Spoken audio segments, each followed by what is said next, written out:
Once upon a time, in a faraway land, a young prince lived in a shining castle.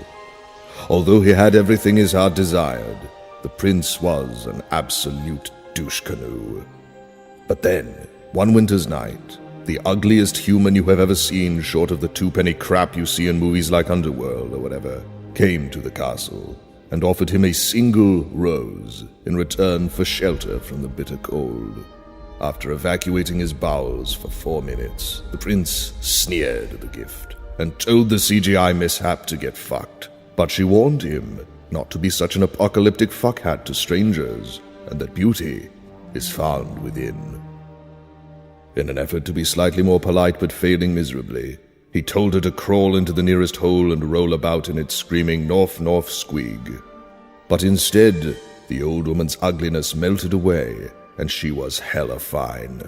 The prince bitched his face right off, but it was too late, for she had seen that he really was a fuck, and as punishment, she transformed him into an Ozzy Osbourne mistake, and placed a powerful spell on the castle and all who lived there. Ashamed of his now seemingly odd but not necessarily completely disarming appearance, the beast concealed himself inside his castle with a magic mirror as his only window to the outside world, because cell phone signal didn't do a wad of shit in the mountains, and there wasn't a cell phone tower for like bunches of years.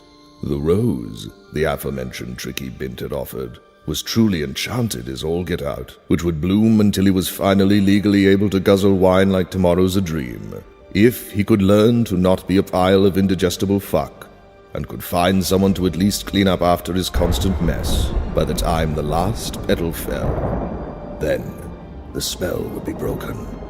If not, well, you know, stuff. As the years passed, he fell down the stairs, into despair, and lost all hope. For who could ever learn to love such a cockwaffle?